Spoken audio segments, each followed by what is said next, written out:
আজকের ভিডিওতে 6 জন অচেনা মানুষকে আমন্ত্রণ জানানো হয়েছে পৃথিবীর সবচেয়ে ভয়ঙ্কর এসকেপ রুমে। কিন্তু এটা কোনো সাধারণ গেম না, কারণ এখানে হারলে শুধু গেম ওভার হয় না, সরাসরি মৃত্যু। প্রথমে সবাই ভেবেছিল এটা শুধু $10,000 জেতার একটা মজার চ্যালেঞ্জ, কিন্তু দরজা বন্ধ হতেই তারা বুঝতে পারে তারা আসলে একটা ডেথ ট্র্যাপে আটকা পড়েছে। কখনো পুরো রুম আগুনের মতো গরম হয়ে যাচ্ছে, কখনো বরফের মধ্যে জমে মরার মতো অবস্থা হয়ে যাচ্ছে, আবার কোথাও এক ভুল পদক্ষেপ মানে 1000 ফুট নিচে পড়ে মৃত্যু। আর সবচেয়ে ভয়ঙ্কর ব্যাপার হলো এই পুরো খেলাটাই লাইভ দেখে আনন্দ নিচ্ছিল কিছু ধনী মানুষ। এখন প্রশ্ন হলো এই 6 জনের মধ্যে কে শেষ পর্যন্ত বাঁচবে, কে জিতবে এই ভয়ঙ্কর মৃত্যুর খেলা। আর এই এসকেপ রুমের পেছনে আসলে রহস্যময় পাজেল মাস্টারটা আসলে কে, শেষ পর্যন্ত দেখতে থাকুন, কারণ গল্পের শেষের টুইস্ট আপনার মাথা ঘুরিয়ে দেবে। গল্পের শুরুতেই আমাদের বেন নামের একটি ছেলেকে দেখানো হয়, যে কিনা একটা রুমের মধ্যে বসে অদ্ভুত এক পাজল সলভ করার ট্রাই করছিল। তবে হঠাৎ করে সেই ঘরের একটা দেয়াল তার দিকে দ্রুত গতিতে এগোতে শুরু করে। যদিও বেন সেই পাজলটা সলভ করেই ফেলছিল, তাও অদ্ভুতভাবে সেই দেয়ালটা তার দিকে এগিয়ে আসছিল। এখানে সিন পরিবর্তন হয়ে পাস্টের ঘটনা দেখানো হয়, যেখানে এই গল্পের 3 জন মেইন ক্যারেক্টারের সঙ্গে আমাদের পরিচয় করানো হয়। প্রথমেই জয় নামের একটি মেয়েকে দেখানো হয়, যে কিনা ক্লাস টপার ছিল। এরপর বেন নামের একজন ছেলেকে দেখানো হয়। সবশেষে আমাদের জেসন নামের একজন সাকসেসফুল বিজনেসম্যানের সঙ্গে পরিচয় করানো হয়। রাত হলে হঠাৎই জেসন, জয় আর বেনের কাছে অদ্ভুত পাজল আসে। এমনকি এই পাজলগুলো তাদের পরিচিত লোকদের নাম করেই তাদের কাছে এসেছে। যেমন জয়ের কাছে এসেছে তার প্রফেসরের নাম করে, এদিকে জেসনের কাছে তার একজন ক্লায়েন্টের নাম করে এসেছে, আর বেনের কাছে এসেছে তার বসের নাম করে। তারা 3 জন যখন সেই অদ্ভুত বক্সটা খোলে তখনই জানতে পারে তারা এসকেপ রুম নামক একটা গেমে পার্টিসিপেট করার জন্য সুযোগ পেয়েছে। আর এখানে আরও লেখা আছে যে ওই ঘর থেকে আগে বের হতে পারবে সেই উইনার হবে, আর তাকে উইনিং প্রাইজ হিসেবে $10,000 দেওয়া হবে। এতগুলো টাকার কথা শুনে 3 জনে বেশ এক্সাইটেড হয়ে পড়ে।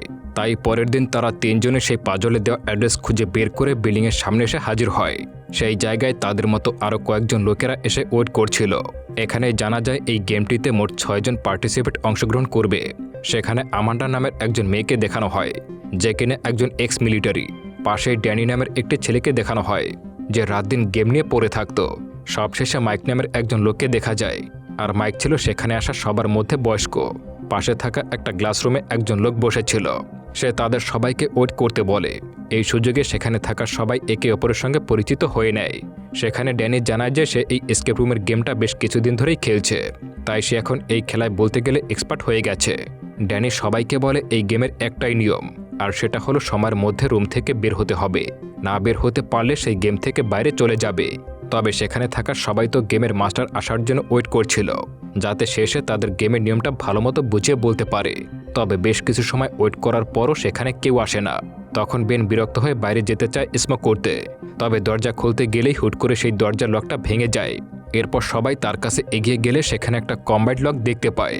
এসব দেখে ড্যানি এক্সাইটেড হয়ে বলে এটাই হয়তো সেই এসকেপ রুম, এর মানে এই গেমটা অলরেডি শুরু হয়ে গেছে।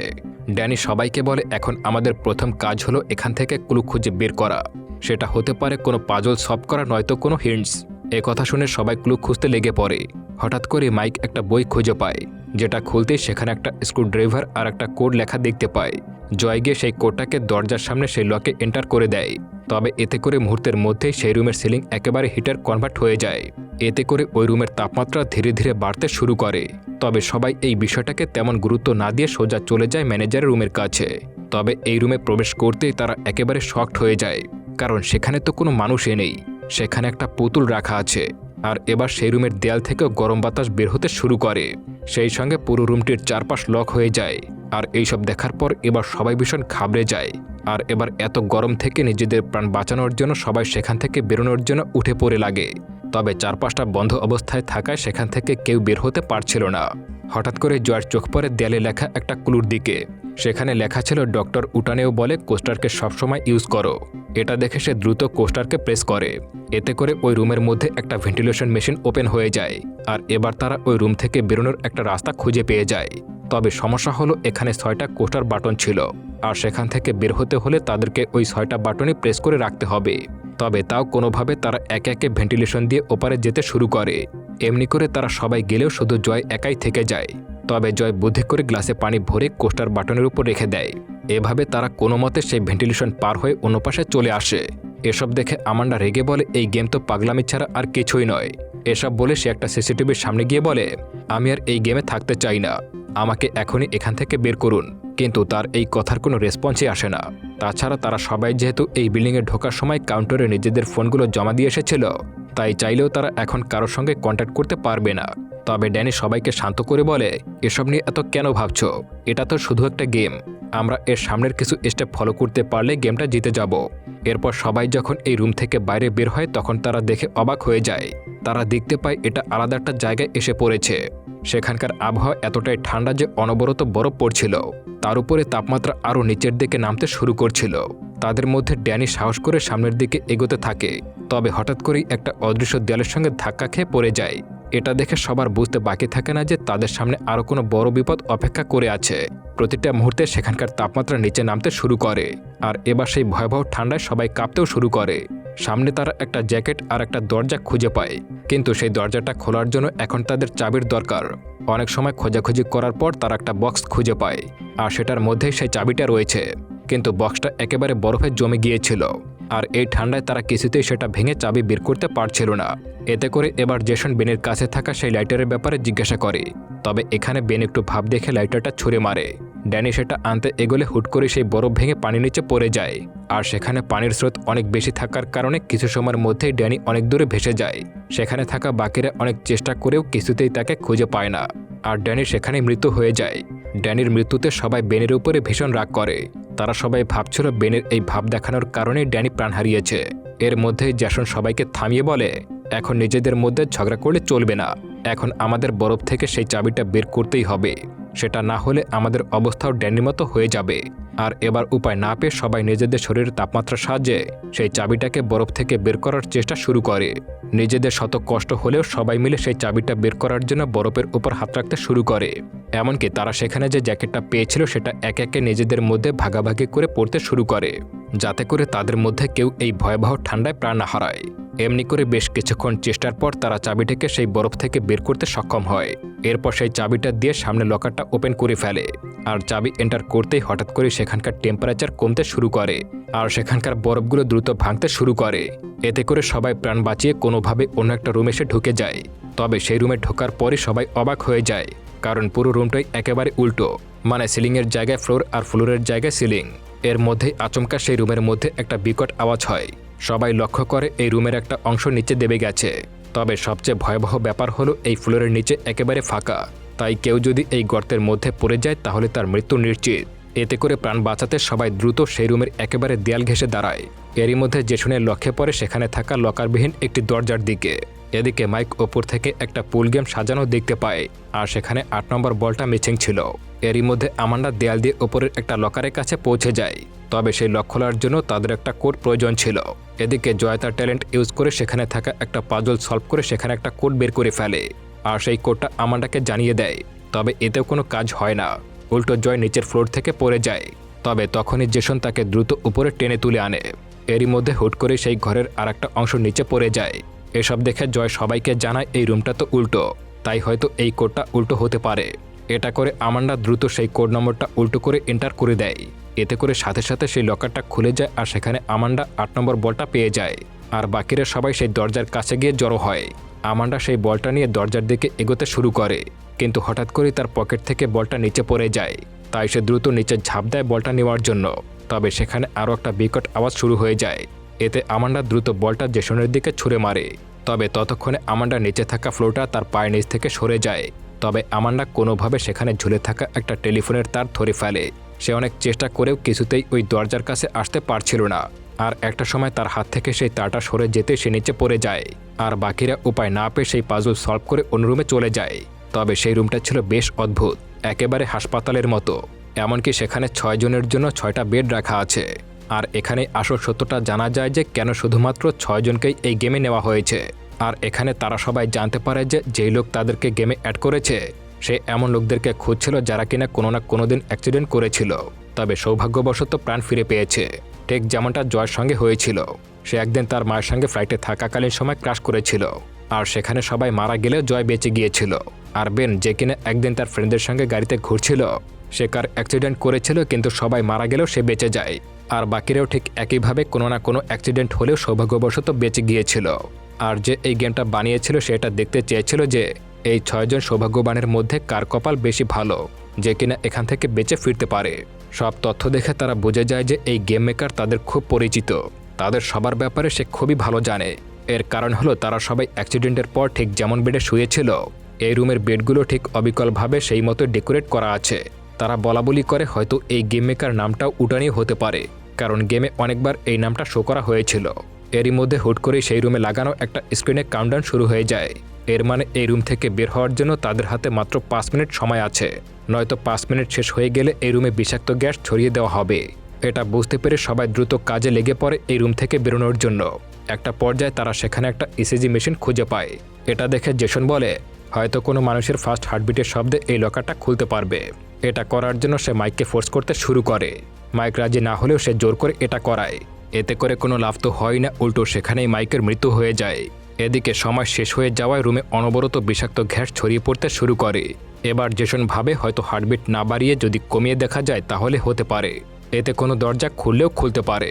তাই সে এবার সেই মেশিনের সঙ্গে নিজেকে যুক্ত করে হার্টবিট কমাতে শুরু করে। এতে করে সত্যি একটা দরজা খুলে যায়। এদিকে বেনও সেই দরজাটা খোলা দেখতে পেয়ে জয়কে সাথে নিয়ে সেখান থেকে বেরোতে শুরু করে। তবে জয় যেতে রাজি হয় না, বেনকে একাই চলে যেতে বলে।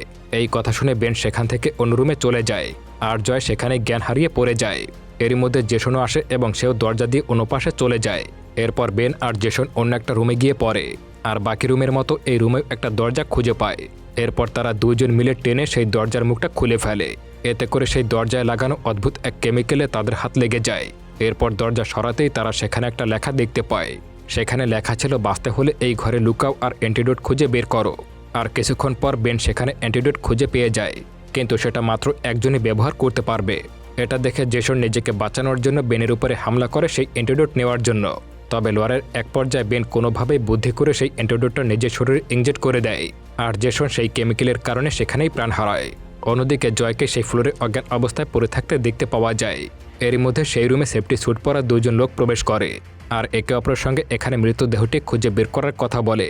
এরই মধ্যে পেছন থেকে জয় এসে তাদের উপরে অ্যাটাক করে দেয়, আর সেখানে পড়ে থাকা একটা গান হাতে নিয়ে ওই রুম থেকে বেরিয়ে যায়। মূলত সেই রুমে থাকা একটা অক্সিজেন মাস্ক ইউজ করে জয় প্রাণে বেঁচে গিয়েছিল, আর এতক্ষণে সে অ্যাক্টিং করে পড়েছিল। সে আসলে দেখতে চেয়েছিল যদি রুম থেকে বের না হয় তাহলে তার সঙ্গে কি করা হবে। এদিকে বেনকে দেখা যায় যে সে ওই রুম থেকে বেরিয়ে সামনের একটা নতুন রুমে ঢুকে পড়ে, আর এটাই হলো এই গেমের ফাইনাল স্টেজ। আর গল্পের শুরুতে ঠিক এই দৃশ্যটাই দেখানো হয়েছিল। বেন সেখানে এসে একটা ক্লু খুঁজে পায়, আর দেয়ালে লাগানো পাজলটা সমাধান করে ফেলে। এরপর সে কোনোভাবে সেখান থেকে একটা ফায়ারপ্লেসের রাস্তা দিয়ে ওই রুম থেকে বেরিয়ে যায়। এরপর সে সোজা সেখান থেকে একটা গ্রাউন্ড ফ্লোরে চলে আসে। সেখানে থাকা স্ক্রিনে তাদের সবার ছবি দেখতে পায়। এটা দেখে বেন খুব ভালোভাবে বুঝে যায় যে এই জায়গা থেকেই পুরো গেমটাকে কন্ট্রোল করা হচ্ছে। এরই মধ্যে সেখানে একজন অদ্ভুত লোক বেনের সামনে চলে আসে। সে বেনকে সেখানে রাখা সোফাতে বসতে বলে। মূলত এই লোকটাই হলো এই পুরো গেমের মাস্টার। তবে সে পাজল মাস্টার নামক একজন লোকের হয়ে কাজ করে, আর এই গেম মাস্টার পুরো গেমটাকে বেনকে বোঝাতে শুরু করে। সে বেনকে জানায় ওই পাজল মাস্টার নামক লোকটা প্রতি বছর ভিন্ন ধরনের এসকেপ রুম তৈরি করে। এরপর সে কিছু সৌভাগ্যবান লোকদেরকে খুঁজে বের করে তাদেরকে নিয়ে এই গেমটা শুরু করে। আর এই গেমটাতে জিততে হলে একেবারে বাস্তবে মৃত্যুর সঙ্গে লড়াই করে বেঁচে ফিরতে হবে। এমনকি এই পুরো গেমটাকে লাইভ টেলিকাস্ট করে অনেক ধনী ও প্রভাবশালী লোকদেরকে দেখানো হয়। তারা মূলত মানুষের এই বাস্তব জীবনে বেঁচে থাকা লড়াই দেখতে পেয়ে খুব মজা পায়। পাজল মাস্টার এই গেমটার মাধ্যমে প্রতি বছর বিপুল পরিমাণে টাকা ইনকাম করে। এসব শুনে প্রথমে বেন ভীষণ রেগে যায়, তবে পরে সে গেম মাস্টারকে জিজ্ঞাসা করে যে সে কি এই গেমে জিতেছে, সে কি এখন এখান থেকে বের হতে পারবে। একথা শুনতে গেম মাস্টার পেছন থেকে এসে বেনকে মারতে শুরু করে। এরই মধ্যে গেম মাস্টার দেখতে পায় পুরো গেমের অপারেটিং সিস্টেম কেউ একজন হ্যাক করে ফেলেছে, আর সাথে সাথে সামনের টিভির স্ক্রিনে গেম মাস্টার আর জয়ের ছবি ভেসে ওঠে, আর নিচে লেখা ছিল ইন প্লে, যার মানে এখন জয় আর গেম মাস্টারের মধ্যে খেলা শুরু হয়ে যায়।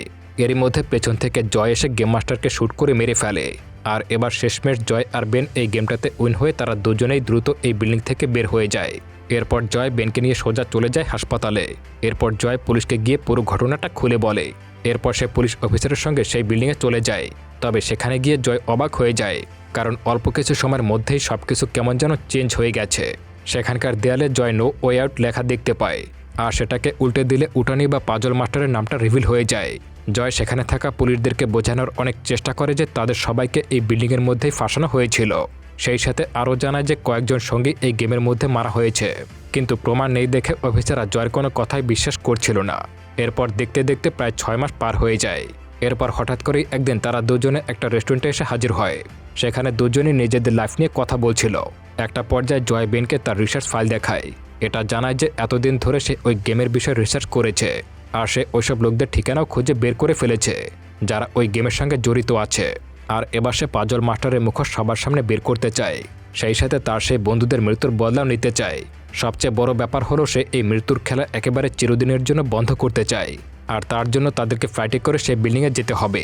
জয় বেনকে নিজের সাথে যেতে বলে। প্রথমে বেন তার কথা রাজি না হলেও শেষমেশ পরবর্তীতে সে রাজি হয়ে যায়। এরপর দুজনে রেডি হয়ে যায় সেখানে যাওয়ার জন্য। এখানে সিন পরিবর্তন হয়ে একটি বিমানকে দেখানো হয়। তার মধ্যে দুজন লোক একটা পাজল সলভ করছিল। একটা সময় তারা পাজলটি সলভ করে ফেলে, কিন্তু ততক্ষণে অনেক দেরি হয়ে গেছে, আর সেটা একটা মাউন্টেনে গিয়ে ক্রাশ করে যায়। আসলে এখানে এই পাজল মাস্টার জেনে গিয়েছিল যে জয় তাকে ধরতে এসেছে, আর সে এটাও জানে যে জয় প্লেনে করে আসছে। তাই এবার জয়কে ফাঁসাতে একটা প্লেনের মধ্যে পাজল সেট আপ করেছিল। এরই মধ্যে স্ক্রিনে পাজল মাস্টার আসে, আর সেখানে থাকা তার লোকদেরকে কাজ শুরু করতে বলে দেয়। আর এরই সঙ্গে সঙ্গে এই মুভিটা এখানেই শেষ হয়ে যায়। তবে মুভিটা এখানে শেষ হলেও এই মুভির আরও একটা পার্ট রয়েছে, আর পরবর্তী পার্টটা এই পার্টের থেকে আরও বেশি ইন্টারেস্টিং।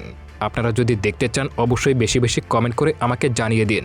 আমি আপনাদের কমেন্টের উপর ভিত্তি করে পরবর্তী পার্ট নিয়ে হাজির হব। ততক্ষণ আমার সঙ্গেই থাকুন। ধন্যবাদ।